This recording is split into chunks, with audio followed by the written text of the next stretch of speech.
This Torah class is brought to you by TorahAnytime.com. Okay, Bruchim Aboim, welcome everyone. Welcome to the Kollel Iger de Perka of Kew Garden Hills, New York. Thank you everyone for joining us this morning. Parshas Toldos. We have a few very important announcements to make. And today, beginning at 5:30, we begin a new limud.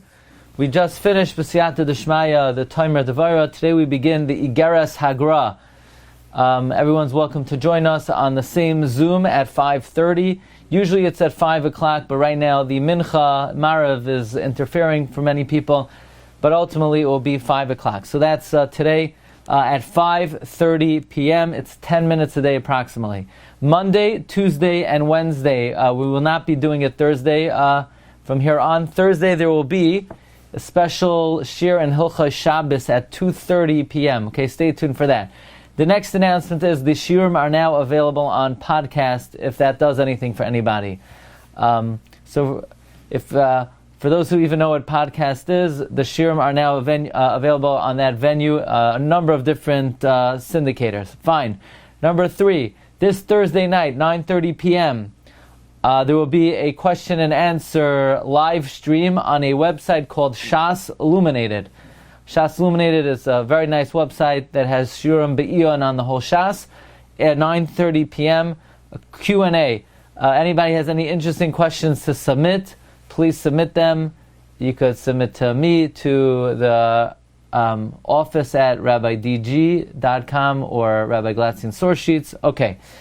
You know how to get the Sefer on Reb Meir. I'm sure everybody wants it for Chanukah, as we're going to talk according to many Reb Meir's yard site is Chanukah.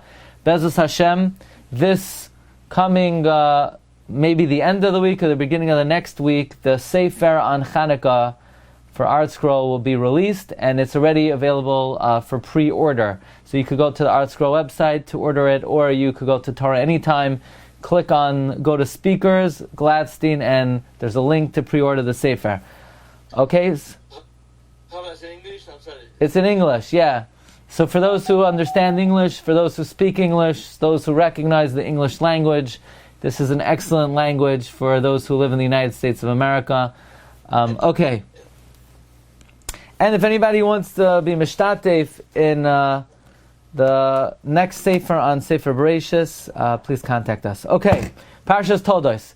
We've spoken about many interesting topics over the years, and this one's got to top it. This is a very controversial subject. It's a lumdisha subject, it's halacha l'maisa, and it's also quite relevant for contemporary times. It's a subject relevant to morality in America and in the state of Israel. The pasuk says, "Vayisroitzu abanim b'kirba." The sons were quarreling within her. Rivka didn't understand. Chazal say when she passed by the Beis Medrash, somebody was kicking to come out, and then she passed by the Bayis of Avodah Zarah, someone was kicking to come out. So she said, "Imkein lama zeh anoichi? What do I need this for?" Vatelech lidroish es Hashem. So she went to seek out Hashem. Okay, we generally understand this to mean Vatelech lidroish es Hashem. She went to seek out Hashem. We learn that to mean she went to ask the Navi. She went to ask a sort of prophecy. What's going to be the fate of her child? However, Targum Onkelos offers a very interesting pshat. Says Targum, V'dachakin b'naya bim'aha. Her children were pushing within her. Va'ameres, and she said, Imkein, if so, lama dinana, no, what do I need this for? Va'azolas, she went lemizba ulfan, to seek out teaching, ulfan, like aleph or ulpan. She went to seek out teaching, halacha. She went to ask a shaila, min kadam Hashem, from before the Lord. So Targum Onkelos is saying that our mother, Rivka, went to ask a halachic shaila. So the question is, that's pretty interesting. Wouldn't you like to know what was the halachic shaila that Rivka asked? Rabbi, the Onkelos says Hashem is Yud Yud, but the Pasuk says it is Yud Kei Vav Kei. Onkelos always says Yud Yud. That's just a printer's thing. So what was the shaila that that Rivka asked the Talmud Chacham Shem ve'ever. So the Brisker Rav, Rabbi Yitzchak Zev Soloveitchik, says a very interesting interpretation. Because the Medrash says, Vayisroitzu Habanim, the Medrash says in Bereshis Rabbah, Parsha Samach Gimel Ois Vav, Rabbi Yehuda Omer, Zer Ratz Larog Ezeh, V'Zer Ratz Larog Ezeh. This one went to kill this one, and this one went to kill the other. Yaakov was trying to kill Esav, Esav was trying to kill Yaakov. Now, here's the question. If a Gentile commits murder, he's liable to capital punishment. However, as we're going to see, there is an area of halacha that is actually more stringent for a ben noyach, for an akum, than it is for a Jew, and that is the subject of abortion in halacha. That even though we're going to see for a Jew, abortion is somewhat more lenient than for a Gentile. For a Gentile, abortion is always cold-blooded murder. And that's why this is a very important topic, because this is an issue that as a Jew who believes in the Torah and believes in a creator and believes in a divinely given set of morality, we have to stand up to uphold that abortion is absolutely prohibited for a Gentile. Now we're going to see what about for a Jew.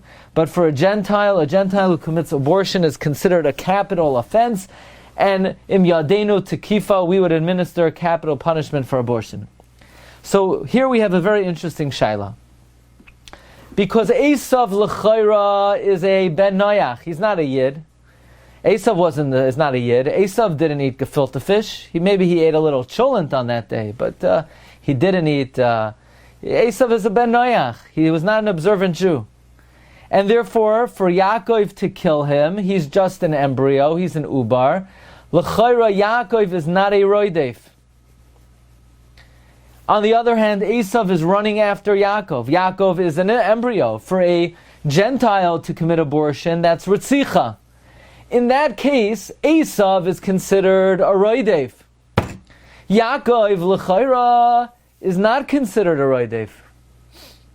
If that's the case, if Esav is a ben noyach and Yaakov is a Yisrael, so what Yaakov is doing is not ritzicha. What Esav is doing is ritzicha. If that's the case, now why is what Esav doing ritzicha? Because Esav is a ben noyach. For a ben noyach to commit abortion, that is murder.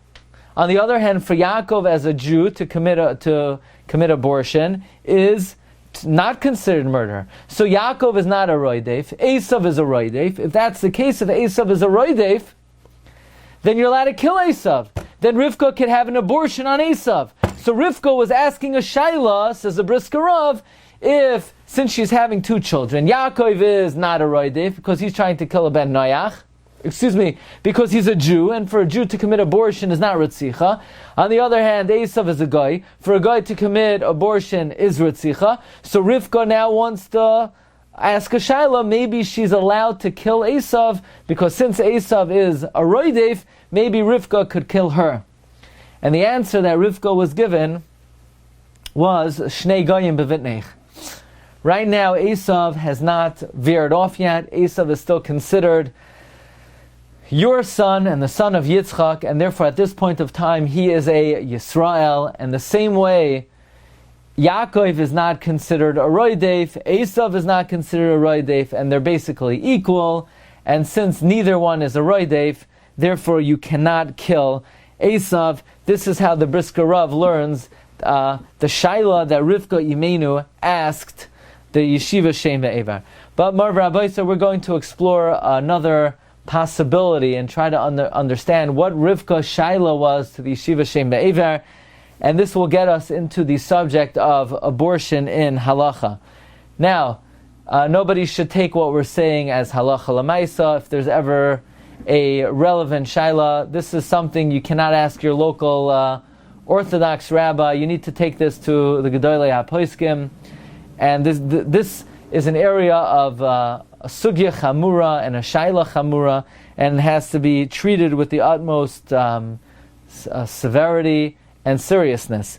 But Torah hi v'lomod anu tzarach, and it's very important for a Jew to be familiar with the principles of this area of halacha, as we have to be familiar with all areas of halacha, and especially in the times that we live in, because aside from the fact that it's a hot issue in the United States of America, but unfortunately, and chas v'shalom, we never want to even insinuate anything negative about other Yidden or about Eretz Yisrael, but we do have to know that the reality is that the government of the State of Israel is considered extremely progressive and liberal when it comes to abortion, and litza'arenu uladavoinenu, many babies have been killed in the State of Israel since 1948.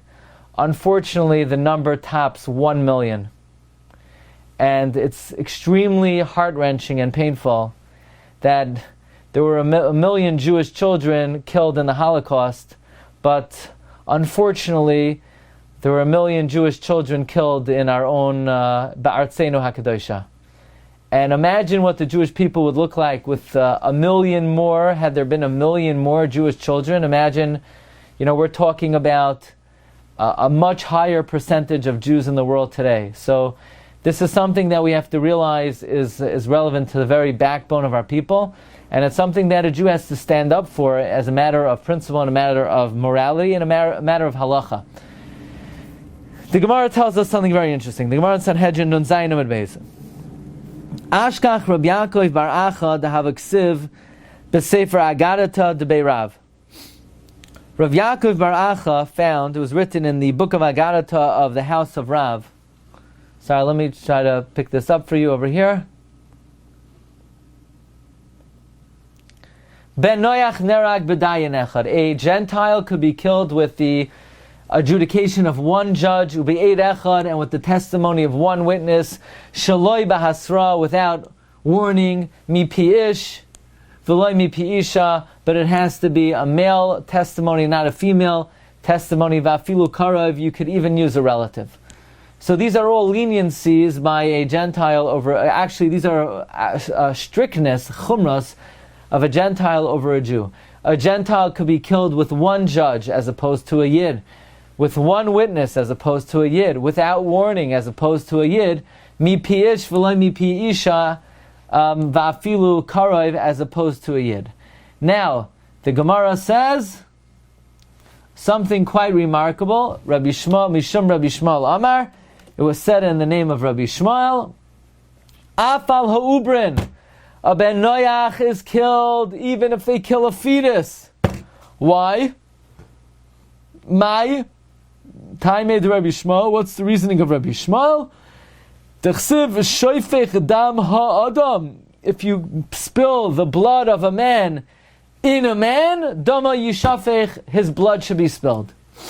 Eizehu adam shuba adam. What does a man within a man have? Omer zeh uber shemei imai. So here we learn something interesting, that even though that if a Jew commits an abortion, if a Jew kills a fetus, we do not kill the Jew. Nevertheless, if a Gentile kills a fetus, it is considered a capital offense.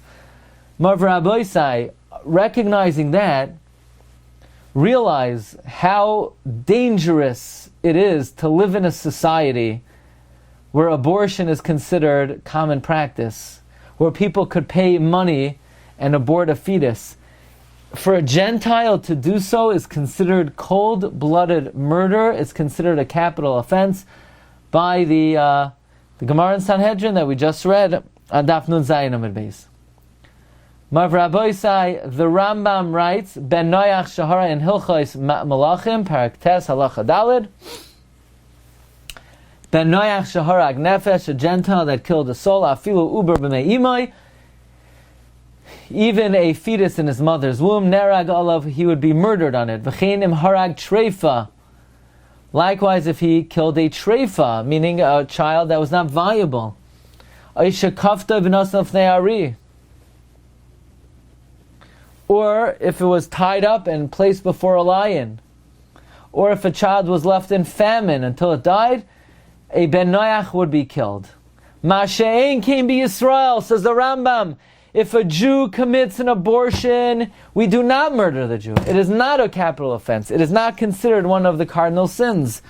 So isn't this quite remarkable? This is an instance where for a Gentile to do something, it is not only also it is a capital offense, and for a Jew to do so, it is not considered a capital offense. Why not? Isn't a fetus a living entity? Isn't it a human being? Why would it be any more lenient for a Jew than for a Gentile? So we're going to explore a number of different possibilities. We start with the Mishnah in Oyalais. The Mishnah in Oyalais says, Ha'isha shi mekasha leiled, a woman who was having a hard time giving birth. So now, why? Because the baby was endangering her life. We will kill the baby. This is another interesting halacha. And that is, even though an abortion is asur, but if the baby is endangering the life of the mother, the baby is considered a roideif. And since the baby is a roideif, we could take the life of the baby, because we could take anybody's life if they're endangering someone else's life. Mechatchen es havlad b'meyeha, we cut up the child in the mother's womb, and we extract it limb by limb, her life takes precedence over the life of the child. But Yatsa Rubai, once the child is born, and now the Mefarshim explain, the manner in which the child is endangering the life of the mother is natural. And now the child, Ein Noigin Bai, we don't touch the child. She'ein Doichin Nefesh Mipnei Nefesh, we cannot take away one person's life on account of another. So the Mishnah is saying that if a child is B'mei Imai and endangering the life of the mother, we will kill the child to save the mother. But once the child is mostly out, we do not touch the child. She'ein doichin nefesh mibnei nefesh. Marv Rabbi side, check out a Rashi. Watch this Rashi. Hear the words of Rashi. Rashi's bothered. If we don't take away one life for another, and that's why we do not kill the child once the child is mostly out, why do we murder the child in his mother's womb if she's endangering the life of the child? Says Rashi, Kozman shelo yatsa la'avir ha'olam lav nefeshu v'nitein lahargai. Says Rashi, so long as a child has not emerged from his mother, he is not a nefesh. He is not a soul. He does not have the same human existence as a child that comes out la'avir ha'olam. And therefore, if the child is endangering the mother in utero, we will kill the child because the child is not a nefesh. Hersta Rashi, hear the words of Rashi. Rashi learns that an embryo is not a nefesh. Now, you're still not allowed to arbitrarily kill an embryo. It's still prohibited. And for a Gentile, it's murder. And for a Gentile, it's considered a capital offense. However, Marv Rabbi say, it is not a full nefesh, and therefore, for a Jew to kill a child who's endangering the mother, it's mutter. Why Rashi seems to be learning that a child is not a nefesh? Comes the Sma. The Sma is explaining the words of the Torah. That once the child has emerged, you cannot kill the child because this is tivai shalaylam. Says Asma, the Torah wrote this, so you don't say the Vlad is a roidev, so why don't we save the mother? The chiddush is, since this is teva shalaylam, the child does not have a din of a roidev. When the child is in b'mei imai, why don't we also say it's tivai shalaylam? V'afal pikein ba'oidai b'meiyaha mutter lechatchay. When the child is in his mother's womb, you're allowed to cut him up. Afal pishu chai, even though the child's alive. Why? Shekol shelo yatsa la'avir ha'olam. So long as the child is not born, ein shem nefesh alav. It's not considered a living entity. Says the Sma. You know what the proof is that before a child is born, it's not considered a living entity? What's the halacha if somebody takes a baseball bat, goes over to a pregnant woman, hits her, and causes her to miscarriage? What do we do to the guy? It's a pasuk in Chumash. He pays the value of the embryo. Wait a second. What if Ruvain kills Shimon? Does Ruvain pay Shimon's relatives his value? No, Ruvain's a murderer. So why, if Ruvain kills an embryo, does he only pay the value? The answer is, this is a raya that an embryo, says the Sma, is not a nefesh. Now we have to understand, so why is a Gentile killed for abortion if it's not a nefesh? You have to say, because we know that by Gentiles, they're killed for committing any infraction. If a Gentile steals a half a penny, they would be liable to the death penalty, according to Torah law. So, just because it's considered a capital offense, it doesn't necessarily mean it's murder. All sin for a akum is considered a capital offense, but for a Jew to commit an abortion, it is not a capital offense, according to Rashi, according to the Sma, because it is not a nefesh. So we want to examine this. That is one way of looking at it. Why is abortion not a murder? Because a embryo is not a nefesh. But look at Toldos. Toldos in Sanhedrin Daf Nun Tes, Toldos in Chulin Daf Lamed Gimel. Toldos is going on the following Gemara. The Gemara says the following principle. There is nothing in this world that's mutter for a Jew and asur for a guy. Right? That's like a basic rule of life. It's not shayach that there's something that a Jew could do and a guy can't do. Like, how could it be that a Jew has a more leniency that a guy doesn't have? Leika mida'am. There's nothing. Dil Yisrael shari u'lo'evek hachavim asur. So Toldos says, really? What about abortion? A guy is allowed to do abortion, and a yid is not allowed to do. Right? In other words, a guy is not allowed to do abortion, and a Jew is, so he finds something that a Jew is allowed to do, and a guy is not allowed to do. Says Toldos, v'al ha'ubarim do'evek chayiv v'Yisrael pater. Afagav de pater, even though it's pater, mikal makam lo shari, it's not permitted.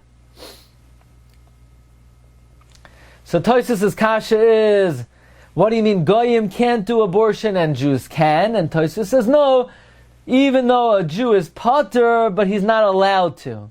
Now, does Toldos just mean that it's asur midrabanan for a Jew to do abortion? But then l'chara we still have a kasha on the Gemara, because the Gemara says there is nothing that a Gentile can't do that a Jew could do.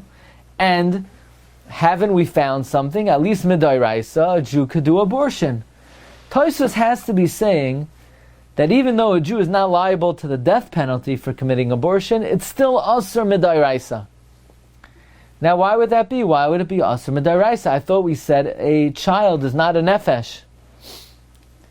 And the answer is, the first answer this morning, or it depends where you are. Let's see where you are. I see a lot of people in Queens. So in Queens, it's the morning. That's all. Queens, Muncie. That's it. We have no international, so it's the morning for everybody. The Mizrahi offers a very interesting pshat. Why, even though abortion is mutter, so to speak, you're not chayiv misa for abortion, but it would still be an isur d'oraisa. The Mizrahi says as follows. Abortion for a Jew is ritzicha, it's murder. Why do you not get the death penalty for abortion? The answer is because you're killing a fetus.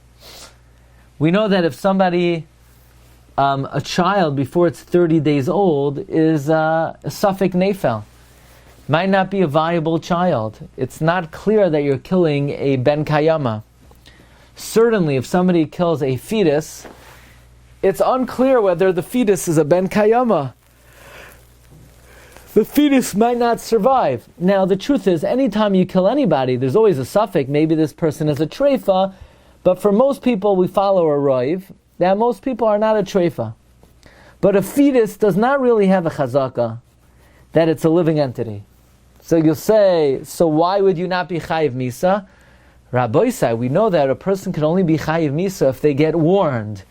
And one of the halachos of warning is you need hasras vada, you need definite warning. If we can't warn you definitively, then we cannot kill you. And therefore, before somebody commits an abortion, we can't warn the person and say, well, if you commit this abortion, you're going to be chayiv misa because it's murder. Because the guy could say, well, how do you know that this embryo that I'm murdering is viable? Maybe it's not a ben kayoma, maybe it's not sustainable, maybe it won't live. So since we cannot give a definitive warning, therefore, we cannot administer a death penalty for abortion, because it's by definition hasra safek. It's doubtful hasra. It is not definitive hasra. So since it's not definitive hasra, we cannot murder the person. So you say, why do we murder a Gentile for abortion? Why do we give the Gentile capital punishment? The answer is because a Gentile doesn't need hasra. We just saw in the Gemara Sanhedrin, a Gentile does not require hasra. Shaloi b'hasra, Sanhedrin nun zayin amud beis. So since a Gentile does not need hasra, therefore a Gentile is chayiv for abortion. So it's not that abortion is more strict for a Gentile than a Jew. It's just that a Gentile requires, it's just that a Gentile does not require warning, and therefore he would be chayiv for committing abortion. But a Jew that requires warning, he would not be chayiv for abortion. That is the opinion of the Mizrahi. Mizrahi says in number 14, V'chein kasav harambam ha'horiges ha'gadol oyas ha'katan ben yomer mashmei aval uber shadayin le'tzara olam she'ena afil ben yomer loy. If somebody kills an embryo, a Jew would not be liable to the death penalty. V'shema mishum d'chozman tzoyotzav ha'olam yesh lachish boy shema loy kololoi chadashav. Maybe this child is not fully developed, and is not worthy to be a man. He'll never grow to be a person. V'hasra safek lav shma hasra, and doubtful hasra is not a hasra. And even though most ubarim will be viable, nevertheless, since right now the child has not been finished up its term, and we don't know for sure that the child will be a viable child, the reason why abortion is not a capital offense is for a technical loophole, and that is we cannot give a definitive warning. But if you wanted to know, what do you call somebody, a Jewish person who has an abortion? You call them a roitzeach, you call them a murderer. That is the opinion of the Mizrahi. Meaning, in the opinion of the Mizrahi, abortion is murder, ritzicha. So why don't we kill them? We can't warn you. However, the Chavos Yair, Rabbi Yara Chaim Bachrach, one of the great Achronim, is buried in Worms. He amazingly writes that the prohibition of abortion is different than the Mizrahi. He deals with the following shaila. You have a married woman who committed adultery. And after she committed adultery, she was very curious and surprised that her cycle stopped. She couldn't understand why she wasn't having a cycle anymore. And a few months later, she understood very clearly that the reason she wasn't having a cycle is because she was expecting a child, a very nice mamzerel. She was thinking, what's she going to call him? Mamzer, Mamzera, Mamzera, Mamzera. You know, she was contemplating the various names, and she was having great charata, and terrible distress, and great anxiety, and was despondent that she committed such a terrible crime, and she was going to bring a mamzer to the world, and therefore she went to the Rav. What could she do to do tshuva? Perhaps she should have an abortion. And the shaila made its way to the Chavos Yair, Rabbi Yar Chaim Bachrach, and the Chavos Yair was incredulous that the story ever happened, because most women, if they sunk so low as to be mezaneh while she was married to her husband, it's unlikely she's then going to go to a Rav and ask a Shaila how she could do tshuva. I mean, usually you don't hear of people who are willing to commit a sin like this and then they're going to go ask how they could do tshuva. But in the course of the tshuva, the Chavos Yair says that if it actually happened, in his opinion, what is the problem with abortion? Says the Chavos Yair, abortion is not murder. You know what abortion is? Abortion is merely hashchasas zera, wasting seed. Masturbation. We know there's an isser in the Torah for a man to waste seed. There's a shaila in the Rishonim and Toldos and Yavamas Yud Beis Amud Beis whether a woman is commanded against wasting seed. So you'll say, what does an abortion have to do with wasting seed? We're not wasting seed over here. We're dealing with killing an embryo. Well, an embryo is a developed zera. It's hashchasa zera in the highest sense. And therefore, says the Chavos Yair, an abortion is not murder. An abortion is not ritzicha. It's hashchasa zera. Now, you're not allowed to be mashchas zera. And in the opinion of the Zohar, hashchasa zera is the worst crime in the Torah. But nevertheless, in halacha, it's a lav like any other lav, like shatnez and like achilas nevelos utreifos. So says the Chavos Yair, in his opinion, abortion is not murder, abortion is hashchasa zera. In fact, Rav Yaakov Emden was asked about a woman who was mezaneh. Can she perform an abortion? Well, says Rabbi Yaakov Emden, maybe a woman who's mezaneh can commit an abortion, could perform an abortion. You know why? Because a woman who's mezaneh is chayev misa. And it's like she has a death penalty over her. And she's a bas katala. And even though when a mamzer is born, it's a Jew like any other, but right now the mamzer is in his mother's uterus. And he's uber yarach yimai.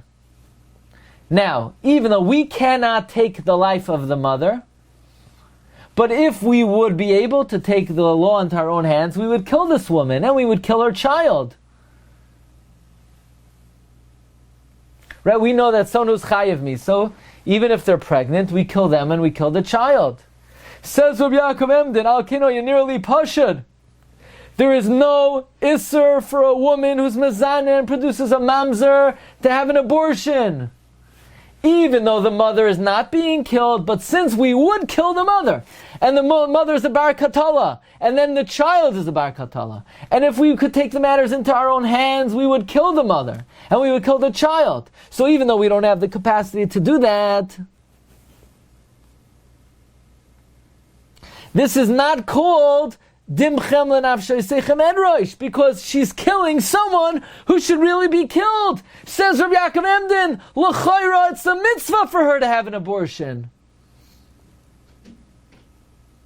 We find many times in Midrashim and in Shas that people who were Balei Tshuva took the din into their own hands and they were praised that they were Zoche l'chayim haba. Certainly the Vlad in the mother will not be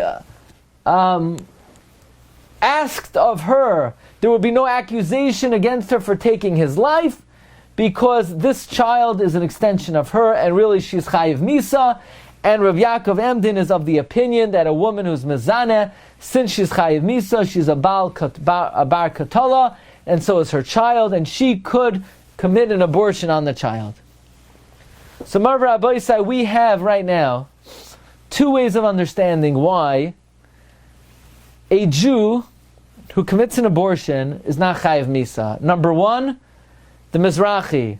He's a murderer, but we can't kill him because we can't warn him definitively. It's hasra safek. Number two, we have the Chavos Yair. The Chavos Yair learns that abortion is not murder. Abortion is just hashchasa zera. It's a lav. Abortion is a terrible avera, according to the Chavos Yair. But it's not murder, it's merely hashchasa zera. The Maharit, Shaus Chuvas Maharit, Siman Samach Zayin. The Maharit says that you know why you can't commit an abortion? You know what it is? It's not murder. It's not hashchasa zera. It's just you're being mazik. Can I go over and damage your car? No, it's Isser Dairaisa. I can't be mazik you. Can I go over and damage your clothing? No. So I can't go over and damage your baby, or I can't damage another baby. It's not murder, it's not Hashkafa Zara, but what it is, it's Hezek, it's Chavala, says the Maharit. The Hada Asr Midin Chavala, who it's Chavala.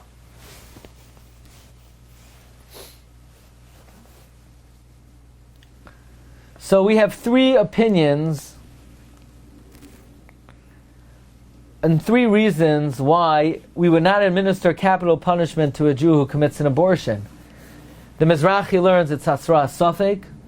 The Chavos Yair says it's a lav of Hashkafa Zara. The Marit learns it's damaging, it's Chavala. So, we come to a very interesting Tosfos. Tosfos wants to know, Im tim saloi mar demuter laharga bebeten afilu meisayimai. Let's say what's the halacha? Are you allowed to desecrate Shabbos for an embryo to save the life of a baby? Yeah. That means the child's a living entity.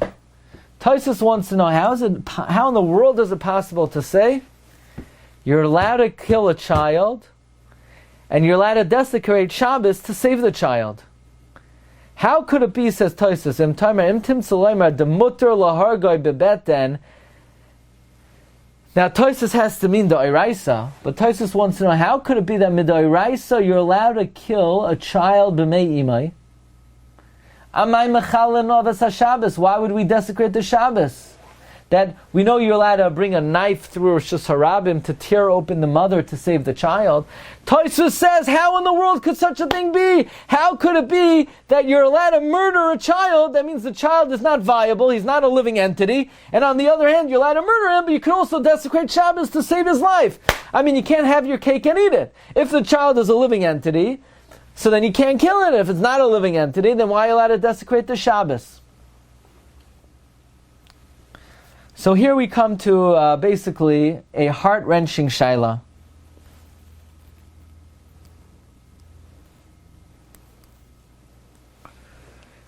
The shaila is, Amar Rabbi say, what would the nafka mina be if the reason you can't commit abortion is because it's murder, or because it's Hashkafa Zara, or because it's damaging? I mean, either way you can't do it. So there's a very clear nafkamina.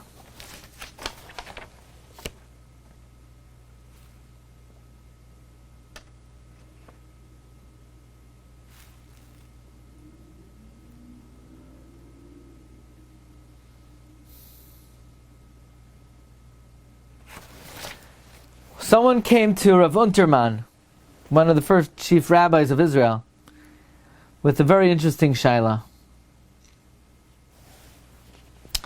The shaila is during the war, during the Holocaust, a German officer took a Jewish woman who was married, and he lived with her, he had relations with her. Turns out that this woman became pregnant. Now the last thing that a Nazi wants is that he should produce a Jewish child. So when he realizes that the woman who he had relations with was pregnant, he told her, listen lady, go to the clinic and take care of this mess, take care of the child. So she goes to the clinic, and it's her mazel. Who's the doctor? From a Yid. From a Yid says, you can't do it. Can't do it. You can't do an abortion.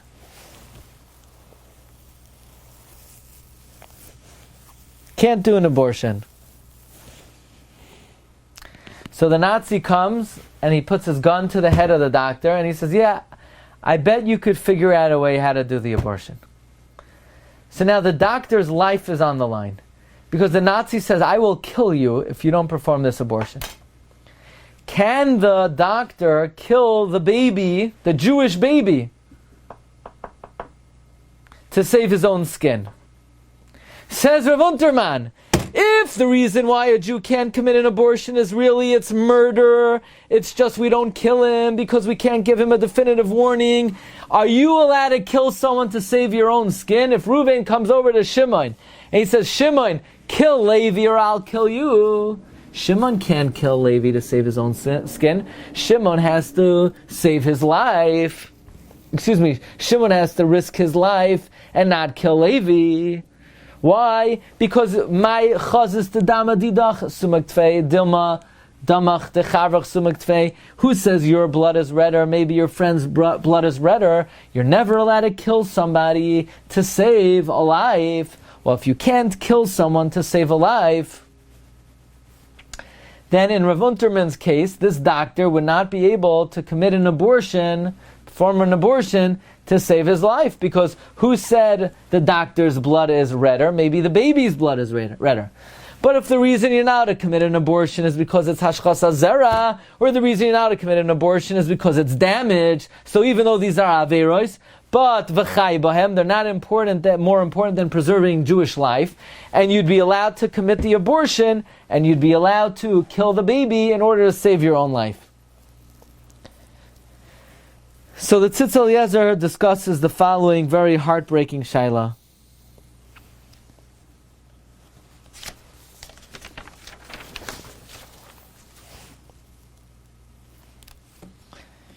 He wants to know, a family did a genetic test on the embryo, and lo yaleinu, nobody should ever know of such a thing.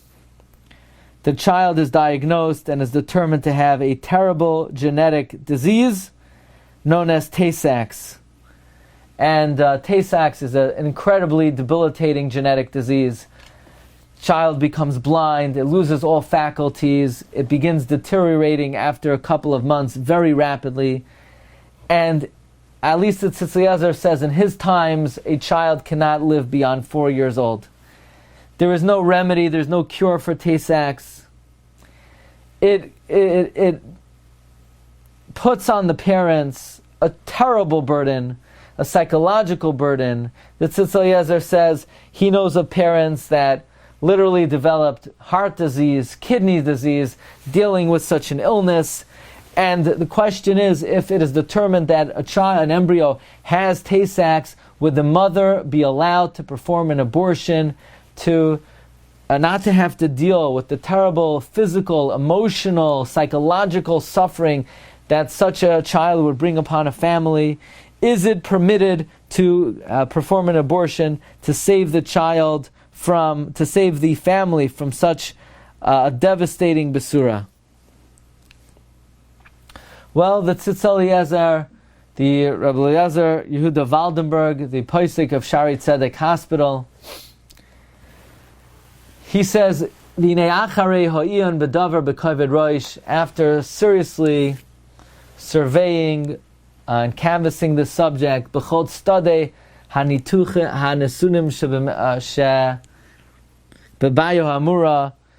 with all the various perspectives of the shaila, he says it seems, according to his humble opinion, that to stop pregnancy, and he calls this procedure hapolas ubarem, causing the child to fall out, which is somewhat of a more innocuous expression. He says, in this isolated case, this isolated case that has such severe repercussions to continue on with the pregnancy,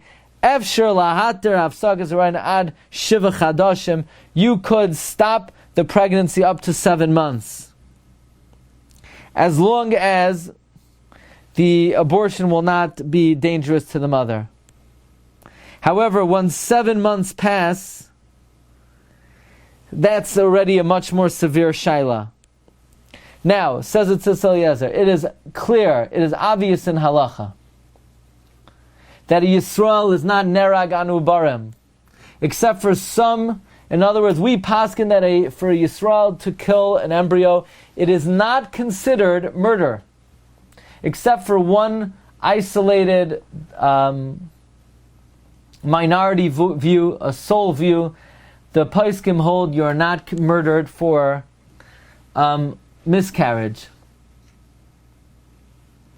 Maybe it's a lack of binyan shaloilam, but it's not ibud nefashos, and therefore the Marit allows to have an abortion if it's for the benefit of the mother's well-being, even if it's not a life-threatening situation.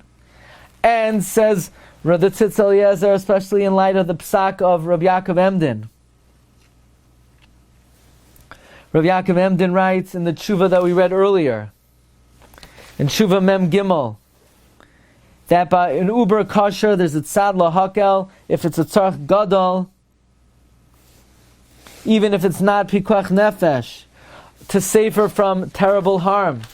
And therefore the Tzitz Eliezer paskins in a heartbreaking, a heart-wrenching, but a psak that in a way seems very compassionate to parents who would have to undergo this. The Tzitz Eliezer offered a very great leniency that if the child is diagnosed with this dreaded genetic disease, it would be permitted to have an abortion. Now what about, says the Tzitz Eliezer, if the child is diagnosed with something more, not as severe, what he calls Mongolianism, or what we know today to be Down syndrome? Well, says the Tzitz Eliezer, you cannot extrapolate one difficulty with another, one illness with another, and therefore one cannot have an abortion for Down syndrome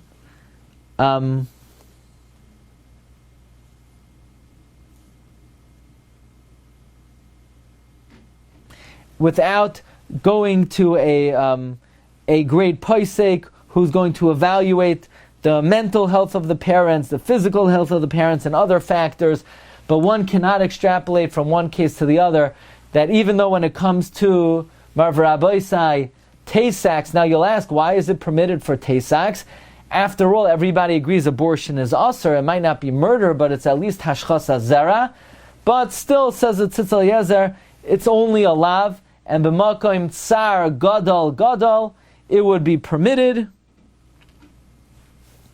And by the way, the Tzitz Eliezer says it is preferable that if somebody's going to be having an abortion, it is better to try to find a Jewish doctor than a Gentile doctor. Because again, for a Gentile doctor, it is capital punishment. But for a Jewish doctor, it's only Hashkafa zera, which could be permitted under these circumstances. So that is a major leniency of the Tzitz Eliezer. And in Chelek Yordei Simin Kuf, the Tzitz Eliezer sort of concludes. He says, Lezois, Mishnaseinu Bezel Loizazim Mekayma. And we're going to come back to this. Tshuva, he says, he doesn't fall off of his original tshuva. And he says that b'derech klal kol b'nei Yisrael mazhar ma'azhar chamor lo yilinu kalas roish b'hafsakas heiron. In general, a Jew is commanded not to be lightheaded with abortion. Mishum eza nochios meduma. In other words, but if let's say a mother feels that it's too difficult for her, she's not going to be able to handle the child, the mother feels it's going to cause her psychological suffering, we cannot extrapolate. Under no other circumstance, other than the terrible situation of Tay-Sachs, does the Tzitz Eliezer give this blanket heter. And says the Tzitz Eliezer, especially in light of the words of the Zohar HaKadosh, not to be any worse than the ethicists of the Umayis HaOlam, who made different takanosh and severe punishments on those who participate in abortion. But the Tzitz Eliezer does quote the Zohar HaKadosh in number 24. He says, there are three evils that are perpetrated in the world that Hashem cannot tolerate. And because of them, the world disintegrates little by little without knowing. And HaKadosh Baruch Hu leads the world. And Hashem brings sword and famine and plague. Why does a pandemic come to the world? Says the Zohar. Because of abortion in the world. The Ilanina and Kato Benoy Sasser Benayo de Malka, the Hishchinte, the Azam Shat Ba'alma Vla Yashkach Naicha, Balile and Rucha de Kutcha Bechia, Va'alma Itidin B'cholhani Dinen.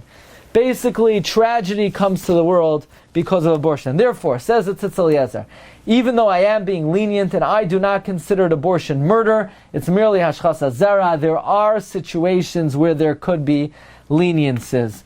But Marv Rabbi Sai, the other viewpoint on this subject is the viewpoint of the Paiseka Hadar, the Paisek of America, the Igros Moshe and Choshen Mishpach Chelik Beis Siman Samach Tes.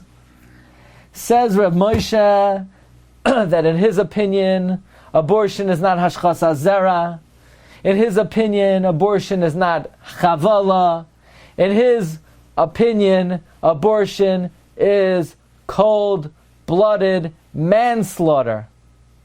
That under all circumstances, it doesn't matter what the diagnosis is, abortion is manslaughter, it's murder, it's ritzicha mamish. Even in the case a woman was raped and that's how she became pregnant? Doesn't matter. A child is a human being, cannot commit abortion under any circumstances. Not only is abortion not abizrayo de ritzicha, it's not the dust of murder, it's actual murder. Says Rav Moshe, but what do you mean? One of the sources that Tzitz Eliezer brought was Tosfos and Nida, where Tosfos says, how could it be that it's mutter to kill a child, and yet at the same time you're allowed to be Mechalo Shabbos for the child? And the answer of Tosfos is, even though you could be Mechalo Shabbos, it's still mutter. That means Tosfos in his answer is not falling off of the fact that it's mutter to murder a child. Says Reb Moshe, I don't care if in the last 400 years nobody changed the Girsa and Tosfos. It's a Tos, Soifer, and Tosfos. Tosfos doesn't mean it's mutter. Tosfos means potter. But it's still asar. You're just not chayiv misa. Maybe because it's exeris hakasuv. Maybe because of what the Mizrahi said, that it's hasra safek. Says the Reb Moshe, Parsha ubar shutas soifer, and you have to be goyres imtim soloimar, that you're potter. Shehu deloy kidakasu the chayiv al rigasugu geshvar meisa imai. In Tosfos' teretz, he also says mutter. The achar kach v'derutzim tzach ligros avagav the potter v'utas soifer nikar. It's obviously a tas soifer. You know why? Because says Rav Moshe, if it was mutter to kill a child, how in the world would you be? If it was mutter to kill an embryo, how could you be mechal Shabbos for it? So what are you saying? Judaism is discretionary. If you want, you could kill the child. And if you want, you could be Mechala Shabbos. There's nothing in Judaism that's discretionary. Tosfos doesn't mean mutter, he means potter. And I want to bring a raya, brura to Rav Moshe, that it's a ta'as soifer. Because everywhere else in Shas, Tosfos says the word potter and not mutter. Tosfos in Sanhedrin, Tosfos in Chulin. Tosfos says, V'ala barim do'evik achavim revi yisrael potter. Tosfos and Nida says mutter. So what are you going to do? You're going to make a machloikis and Tosfos in. It's clear. Tosfos and Nida is a ta'as soifer. It means potter, which means perhaps it's an isser d'oraisa. We're just not going to kill you for it. But heaven forbid to say, like the Tzitz Eliezer says, Rav Moshe, that it's mutter. Because Rav Moshe says it cannot be. It just can't be that Shaleka inyan b'zeklal the kol chilo Shabbos amudal atzaz nefesh hu chiyuv v'lo rishus. Whenever you're allowed to desecrate Shabbos for something that's permitted to desecrate Shabbos, it's never discretionary. It's always obligatory. So then how could it be it's obligatory, but it's for a child that you're allowed to kill? It must be you're not allowed to kill the child. And that's why you're Mechalo Shabbos. And therefore you're not allowed to kill the child.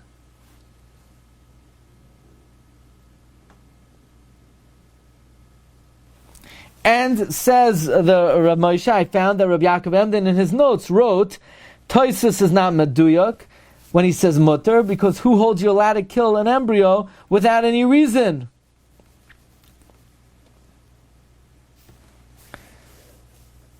Rav Unterman had a shaila. Now listen to this, right? Remember the shaila, if the Nazi says, do an abortion on this kid, otherwise I'm going to kill you. So Rav Unterman wanted to say that even though abortion is murder, you're allowed to do an abortion to save your life. Because why you're not allowed to kill somebody to save your life? Because who said that your blood is redder than their blood? So Rav Unterman says Alamdus, but in this case I have a compelling logic that my blood is redder than their blood. Because I'm, as Rashi says, I'm a nefesh.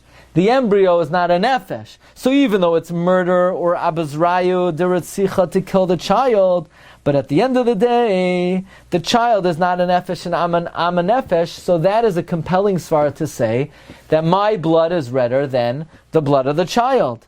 So Rav Moshe says, no, heaven forbid. Abortion is not abuzrayu deretzicha, it's retzicha mamish.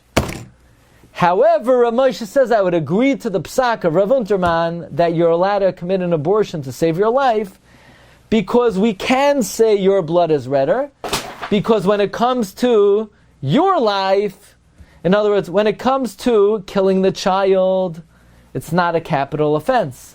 When it comes to killing you, it is a capital offense. So that in itself is a compelling svara to determine that your blood is redder than the blood of the child.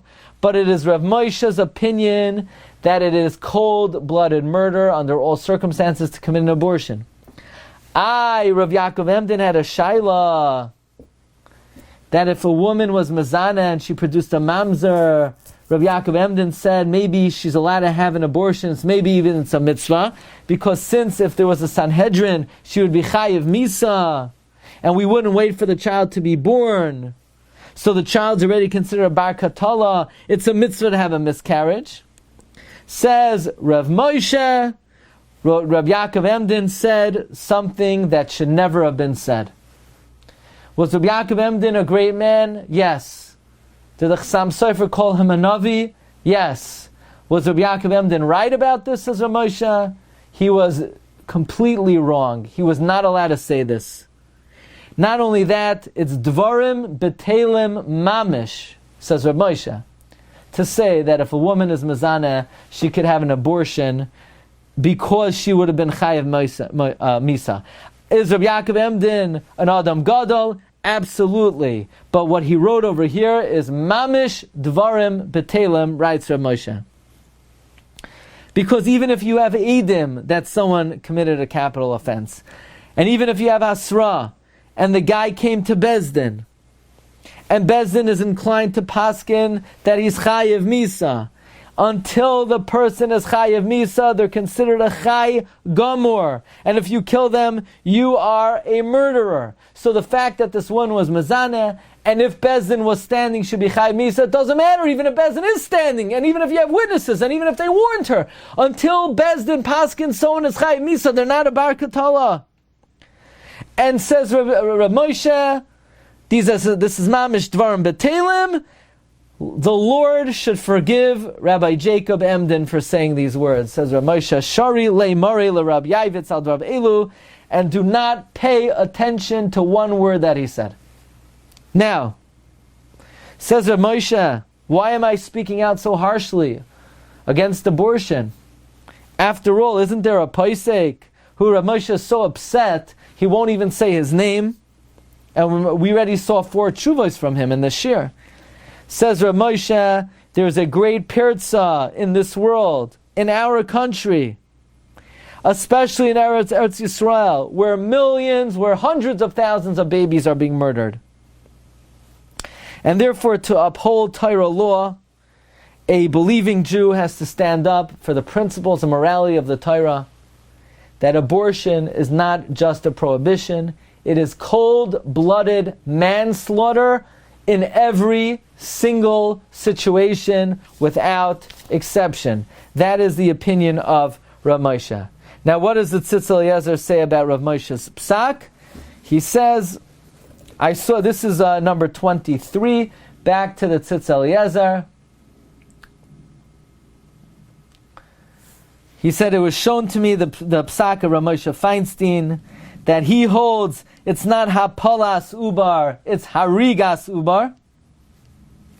You hear the difference? Hapalas ubar sounds a little bit more lenient. Rav Moshe would never call it that. Rav Moshe called it harigas uvar. And I went over the tshuva once, and twice, and 3 times, and there's a lot to say.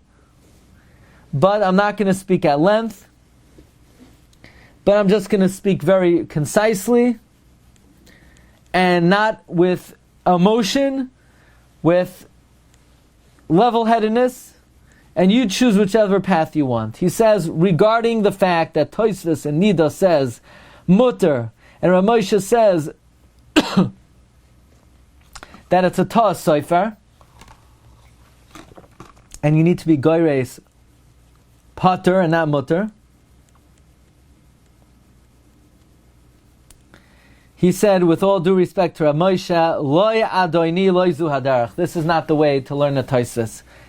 That when you have a question on Tosfos, and the text stood for hundreds of years, to conveniently change the girsa. Don't we live psak based on the Go'inei Hadoros, and they've made great efforts to try to preserve the language of Tosfos and what Tosfos means, and no one had the courage to change the girsa, which would have been so easy, and just say pater instead of mutter. And therefore my psak remains that I hold that hafsakas hirayin, that abortion is not ritzicha, it is merely what? It is merely hashkasa zera. And under the circumstance where the child is diagnosed with this dreaded illness, Tay-Sachs, and based on the stipulations that I mentioned earlier, that up to perhaps 3 months or up to 7 months, under those circumstances, the Tzitz Eliezer still gives his heter. But Rabbi said there are basically 2 approaches to the sugya. You have the more lenient viewpoint of the Tzitz Eliezer, that it's not murder, and that's the reason why a Jew is not given capital punishment, because it's something like hashkasa zera or chavala, and even though under normal circumstances it is not permitted, under these circumstances it would be permitted. But Rav Moshe learns that it is ritzicha mamish biyadayim, and there are no circumstances where it's mutter, unless it's to save your own skin. And Rav Moshe says it's not that the child is not viable, but since one would not get capital punishment for killing a child, that is a compelling svara that your blood is redder than the blood of the child. So, Mar Rabbi say, coming back to the beginning of the Shiur, I want to suggest a new possibility of why Rivka Imenu went to the yeshiva Shem Ve'ever. Namely like this. Esav Avada Navada, maybe you could say, is a Yisrael. And in that case, Esav is a Roidef, right? We know Esav is a Roidef, he's trying to kill Yaakov. Is Yaakov a Roidef? So it depends like this. According to Rav Moshe, they're both a Roidef. If they're both a Roidef, then perhaps you can't kill either. According to the Tzitz Eliezer, on the other hand, nobody's a Roidef, because killing an embryo is not Ritzicha, it's only Hashkasa Zera, it's only Chavala. And in that case, for Rivka to have an abortion, according to the Tzitz Eliezer, there might be room for it. So you know what Rivka's shaila was to the yeshiva Shem Ve'ever? The shaila is, do we paskin like Rav Moshe that abortion is Ritzicha? Or do we paskin like the Tzitz Eliezer that abortion is less than that, it's Hashkasa Zera, or less than that? And that was her shaila. Could she rely on the Tzitz Eliezer to knock off Esav? And the answer was, hold it off. Either the halacha is like Rav Moshe, or even the Tzitz Eliezer would not be lenient under the circumstances. But one thing is for certain, Rivka had a very complex halachic shaila regarding hapalas uvar, ritzichas uvar, And the answer was she was not allowed to be lenient. Okay, Rabbi say, but what to take out of the shiur is there are two approaches in the sugya. Rav Moshe learns it's ritzicha, others learn it's less than that. And if lo yaleinu, there should ever be a shaila, one has to ask the most competent halachic authority. Okay, Rabbi say, wishing everyone a great day. Please join us today at 5:30 p.m. Wishing everyone bracha v'atzlacha. I think I have a question. Yeah. So in the case of the You've just experienced another Torah class brought to you by TorahAnytime.com.